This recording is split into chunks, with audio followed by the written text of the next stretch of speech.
భగవద్గీత ప్రథమ అధ్యాయము అర్జున విషాదయోగం శ్లోకము 15 తాత్పర్యము. హృషికేశుడు శ్రీకృష్ణుడు తన పాంచజన్యం అనే శంఖాన్ని, ధనంజయుడు అర్జునుడు తన దేవదత్తం అనే శంఖాన్ని, భయంకర కార్యములు చేసే భీముడు తన గొప్ప శంఖమైన పౌండ్రమును పూరించారు. వివరణ: సమస్త ఇంద్రియాలకు ప్రభువైన శ్రీకృష్ణుడు తన పాంచజన్యం అనే శంఖాన్ని పూరించాడు. ధనాన్ని జయించిన అర్జునుడు తన దేవదత్తం అనే శంఖాన్ని పూరించాడు. భయంకరమైన యోధుడు భీముడు తన గొప్ప శంఖమైన పౌండ్రమును పూరించాడు. ఈ శ్లోకంలో శ్రీకృష్ణుడు ప్రత్యేకంగా హృషికేశుడుగా సంబోధించబడ్డాడు. దీనికి అర్థం ఇంద్రియాలకు ప్రభువు. జీవులందరూ భగవంతుని అంశలే కాబట్టి వారి ఇంద్రియాలు కూడా ఆయన ఇంద్రియాల అంశలే. ఈ విషయాన్ని అర్థం చేసుకోలేని నిరాకారవాదులు జీవులను ఇంద్రియాలు లేనివారిగా వర్ణించాలని కోరుకుంటారు. అయితే భగవంతుడు సమస్త జీవుల హృదయాలలో నివసించి వారి ఇంద్రియాలను నిర్దేశిస్తూ ఉంటాడు. ఆయన జీవుని శరణాగతిని బట్టి వారిని నడిపిస్తాడు. అయితే అర్జునుని వంటి శుద్ధ భక్తుని విషయంలో ఆయన నేరుగా ఇంద్రియాలను నియంత్రిస్తాడు.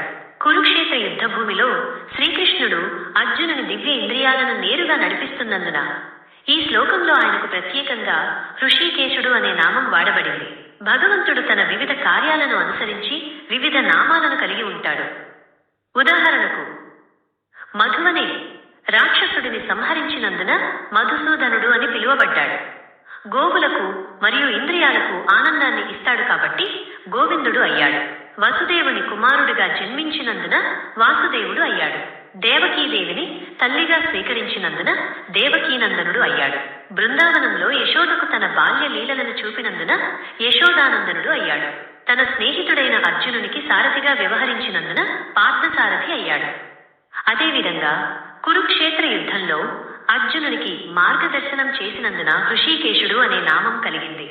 వివిధ యజ్ఞాల నిర్వహణకు అవసరమైన ధనాన్ని సంపాదించడంలో తన అన్నయ్యైన యుధిష్ఠిరునికి సహాయం చేసినందున ఈ శ్లోకంలో అర్జునుడు ధనంజయుడుగా పేర్కొనబడ్డాడు. అదేవిధంగా భీముడు కేవలం విపరీతంగా తినడమే కాకుండా తన ఆకలికి తగ్గట్లుగా హిడింబాసురుని వధించడం వంటి భయంకరమైన కార్యాలను కూడా చేయగలవాడు కాబట్టి వృకోదరుడుగా పేర్కొనబడ్డాడు. ఈ మహావీరులు పూరించిన విశిష్ట శంఖాలు పాండవ సైన్యంలో గొప్ప ఉత్సాహాన్ని నింపాయి.